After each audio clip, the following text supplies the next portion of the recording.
Hi hello നമസ്കാരം welcome back. തലേദിവസം അരിയൊന്നും അരച്ച് വെച്ചിട്ടില്ലെങ്കിൽ രാവിലെ എണീക്കുമ്പോൾ നമുക്ക് എല്ലാവർക്കും ഉള്ളൊരു കൺഫ്യൂഷനാണ് ഇന്ന് എന്ത് ബ്രേക്ക്ഫാസ്റ്റിന് ഉണ്ടാക്കുമെന്നുള്ളത്. അപ്പോൾ ബ്രേക്ക്ഫാസ്റ്റിന് വളരെ എളുപ്പത്തിൽ തയ്യാറാക്കാൻ പറ്റിയ ഒരു റെസിപ്പിയാണ് ഇന്നത്തെ വീഡിയോയിലുള്ളത്. നമ്മളിത് റവ കൊണ്ടാണ് ഉണ്ടാക്കിയിരിക്കുന്നത്. ഈസിന്ന് മാത്രമല്ല വളരെ ഹെൽത്തിയുമായിട്ടുള്ള ഒന്നാണിത്. പിന്നെ കുട്ടികൾക്കൊക്കെ വളരെ നന്നായിട്ട് ഇഷ്ടപ്പെടും. അതുപോലെ നമുക്ക് അവർക്ക് ടിഫിനിലേക്കും കൊടുത്തു വിടാം. അതുപോലെ തന്നെ വീഡിയോസൊക്കെ ഇഷ്ടപ്പെടുന്നുണ്ടെങ്കിൽ നിങ്ങളൊന്ന് ചാനൽ സബ്സ്ക്രൈബ് ചെയ്യുക, ഫ്രണ്ട്സിനും ഫാമിലിക്കും ഒക്കെ ഒന്ന് ഷെയർ ചെയ്ത് കൊടുക്കുക. അപ്പോൾ നമുക്കിത് എങ്ങനെയാണ് തയ്യാറാക്കുന്നതെന്ന് നോക്കാം. നമുക്കിത് തയ്യാറാക്കാൻ വേണ്ടി ആദ്യം ഒരു പാൻ ചൂടാക്കാൻ വേണ്ടി വെക്കാം. അതിലേക്ക് കുറച്ച് വെളിച്ചെണ്ണ ഒഴിച്ചു കൊടുക്കാം. വെളിച്ചെണ്ണ ചൂടായി കഴിയുമ്പോൾ നമുക്ക് ചെറുതായിട്ട് അരിഞ്ഞു വെച്ച വെളുത്തുള്ളി ചേർത്ത് കൊടുക്കാം. വലിയ വെളുത്തുള്ളി ആണെങ്കിൽ നമുക്കൊരു 3 പീസ് എടുക്കാം. ചെറിയ വെളുത്തുള്ളി ആണെങ്കിൽ ഒരു 5ഓ 6ഓ എടുക്കുക. എന്നിട്ട് ചെറുതായിട്ട് അരിഞ്ഞിട്ടാണ് നമ്മളിതൊന്ന് സോട്ട് ചെയ്തെടുക്കേണ്ടത്. ഇനി നമുക്കതിലേക്ക് ചേർത്ത് കൊടുക്കേണ്ടത് ജീരകമാണ്. ചെറിയ ജീരകമാണ് ചേർക്കേണ്ടത്. ഇനി അതും കൂടെ ഒന്ന് എണ്ണയിൽ മൂപ്പിച്ചെടുക്കാം. ഇനി അതിലേക്ക് നമുക്ക് ചതച്ച ഉണക്കമുളക് ചേർത്ത് കൊടുക്കാം. ഇനി ഈ പച്ചമണമൊക്കെ മാറുന്നത് വരെ എണ്ണയിലൊന്ന് മൂപ്പിച്ചെടുക്കണം. ഇഞ്ചി ഇഷ്ടമുള്ളവർക്ക് വെളുത്തുള്ളിയുടെ കൂടെ കുറച്ച് ഇഞ്ചിയും കൂടെ ചേർത്ത് കൊടുക്കാം. ഇനി നമുക്കിതിലേക്ക് ചേർത്ത് കൊടുക്കേണ്ടത് മല്ലിയിലയാണ്. കറിവേപ്പില ഉണ്ടെങ്കിൽ അതുകൂടി ചെറുതായിട്ട് അരിഞ്ഞ് ചേർത്ത് കൊടുക്കാം. ഇനി അതൊന്ന് മൂത്ത് വരുമ്പോൾ നമുക്കിതിലേക്ക് ആവശ്യത്തിനുള്ള വെള്ളവും കൂടി ചേർത്ത് കൊടുക്കാം. ഞാനിവിടെ ചേർത്ത് കൊടുക്കുന്നത് ഒരു 1.25 കപ്പ് വെള്ളമാണ്. ഇനി ഇതിലേക്ക് ആവശ്യത്തിനുള്ള ഉപ്പ് ചേർത്ത് കൊടുക്കാം. ഉപ്പ് ചേർത്ത ശേഷം നമുക്കിത് നന്നായിട്ട് തിളപ്പിച്ചെടുക്കാം. നമ്മൾ ഉപ്പുമാവൊക്കെ ഉണ്ടാക്കുമ്പോൾ വെള്ളം തിളപ്പിച്ചെടുക്കില്ലേ, അതുപോലെ തിളപ്പിച്ചെടുക്കാം. ഇനി നമുക്കിതിലേക്ക് റവ ചേർത്ത് കൊടുക്കാം. ഞാനിപ്പോൾ 1 കപ്പ് റവയാണ് എടുത്തിരിക്കുന്നത്. നമുക്കിതിനു വേണ്ടി വറുത്ത റവയോ വറുക്കാത്ത റവയോ ഏതായാലും കുഴപ്പമില്ല. ഇനി ഈ റവ ഈ ചൂടുവെള്ളത്തിൽ നന്നായിട്ട് തവി വെച്ചിട്ട് ഒന്ന് ഇളക്കി കൊടുക്കണം. എല്ലാ ഭാഗത്തും ഈ ചൂടുവെള്ളം എത്തണം. സെയിം നമ്മൾ ഉപ്പുമാവ് ഉണ്ടാക്കുന്ന ആ ഒരു രീതി തന്നെയാണ് ഫോളോ ചെയ്യേണ്ടത്. നമ്മൾ ഉപ്പുമാവ് ഉണ്ടാക്കുന്ന സമയത്ത് ഇതുപോലെ നന്നായിട്ട് ഇളക്കിയിട്ടല്ലേ അടച്ചു വെക്കുന്നത്, അതുപോലെ തന്നെ ചെയ്യുക. കട്ടയൊന്നും ഉണ്ടാവല്, കട്ടയൊക്കെ തവി വെച്ചിട്ട് നന്നായിട്ട് ഉടച്ചു കൊടുക്കണം. ഇപ്പോൾ ഈ റവ ചൂടുവെള്ളത്തിൽ അത്യാവശ്യം വെന്ത് വന്നിട്ടുണ്ട്. ഇപ്പോൾ കണ്ടില്ലേ, ആ ഒരു കട്ട പോലും ഇല്ലാതെ ഞാൻ എല്ലാം ഉടച്ചെടുത്തിട്ടുണ്ട്. ഇനി നമുക്കിത് വേറൊരു പാത്രത്തിലേക്ക് മാറ്റി കൊടുക്കാം. ഇനി നമ്മളിത് ചൂടോടുകൂടി തന്നെയാണ് കുഴച്ചെടുക്കാൻ പോകുന്നത്. നമ്മൾ കൈകൊണ്ടല്ല കുഴയ്ക്കുന്നത്. ഒരു ഗ്ലാസ്സോ ഇതുപോലൊരു ചെറിയ പാത്രമോ വെച്ചിട്ട് നമുക്കിത് പ്രസ് ചെയ്ത് കുഴച്ചെടുക്കാം. മാവ് ചൂടോടുകൂടി കുഴച്ചെടുത്താൽ നല്ല സോഫ്റ്റായിട്ട് കിട്ടും. പിന്നെ ഡ്രൈ ആയിക്കഴിഞ്ഞാൽ നമുക്കത് കുഴച്ചെടുക്കാൻ ബുദ്ധിമുട്ടായി തീരും. ഇങ്ങനെ കുറേശ്ശെയായിട്ട് ഇങ്ങനെ പ്രസ് ചെയ്തെടുത്താൽ മതി. ഇതിപ്പം എൻ്റെ പാത്രത്തിനകത്ത് പറ്റുന്നില്ല. നിങ്ങൾ കുറച്ച് വലിപ്പമുള്ള ഒരു പാത്രം എടുക്കുക. അപ്പം നമുക്കത് നന്നായിട്ട് കുഴച്ചെടുക്കാൻ പറ്റും. നമ്മൾ ഇതിലേക്ക് പിന്നീട് ഒരു തുള്ളി വെള്ളം പോലും ചേർത്തിട്ടില്ല. നമ്മൾ നേരത്തെ 1 കപ്പ് റവയ്ക്ക് 1.25 കപ്പ് വെള്ളമാണ് എടുത്തത്. ഇനി നമുക്കിതിലേക്ക് വേണ്ടത് ഒരു പൊട്ടാറ്റോ ആണ്.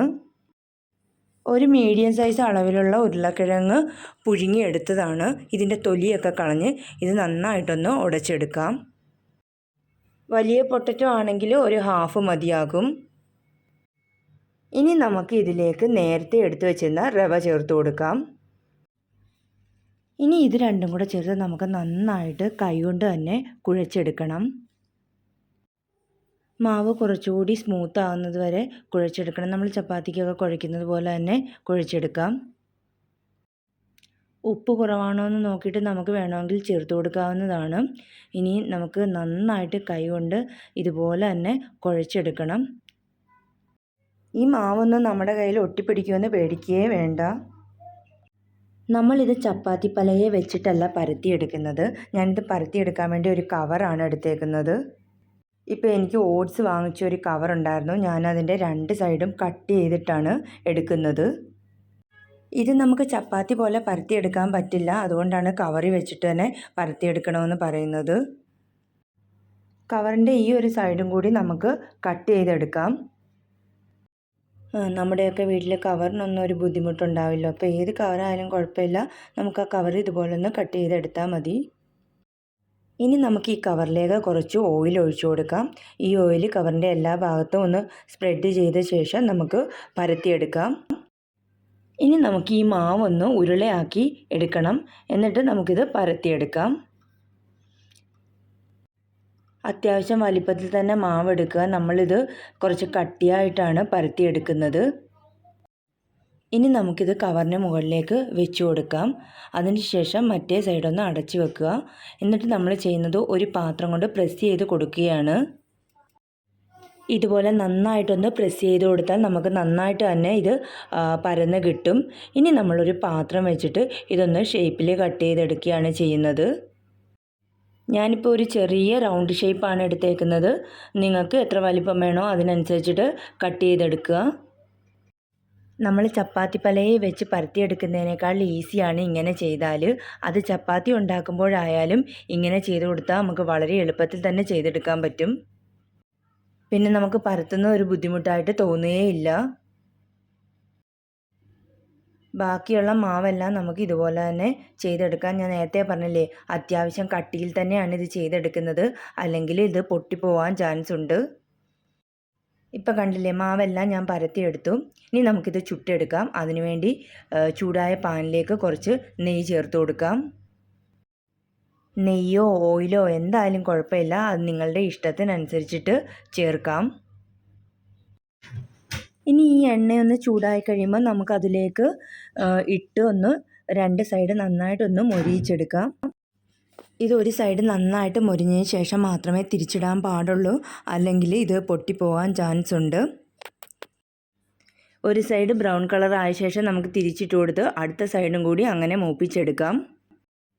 ഇനി അതൊരു സെർവിങ് പാത്രത്തിലേക്ക് മാറ്റി കൊടുക്കാം. ഇനി അടുത്തതെല്ലാം നമുക്ക് ഇതുപോലെ തന്നെ ചെയ്തെടുക്കാം. നമ്മളിതിൽ പൊട്ടറ്റോ ഒക്കെ ചേർത്തിരിക്കുന്നതുകൊണ്ട് തന്നെ കുട്ടികൾക്കൊക്കെ നന്നായിട്ട് ഇഷ്ടപ്പെടും. ഇത് കുട്ടികളുടെ ടിഫിനിലായാലും നമുക്ക് കൊടുത്തു വിടാവുന്നതാണ്. ഇപ്പം നമ്മൾ എല്ലാ മാവും ചുട്ടെടുത്തിട്ടുണ്ട്. അപ്പോൾ ഇത് വളരെ എളുപ്പത്തിൽ ചെയ്യാൻ പറ്റിയ ഒരു റെസിപ്പിയാണ്. ഇപ്പം തലേദിവസം നമ്മൾ അരിയൊന്നും വെള്ളത്തിലിട്ടില്ലെങ്കിൽ പോലും നമുക്ക് പെട്ടെന്ന് ഇത് ചെയ്തെടുക്കാവുന്നതാണ്. അപ്പം നിങ്ങൾക്ക് എല്ലാവർക്കും ഈ വീഡിയോ ഇഷ്ടപ്പെട്ടിട്ടുണ്ടെങ്കിൽ ട്രൈ ചെയ്ത് നോക്കുക. നമുക്ക് അടുത്ത ദിവസം പുതിയൊരു വീഡിയോയുമായി കാണാം. അതുവരെ ബൈ.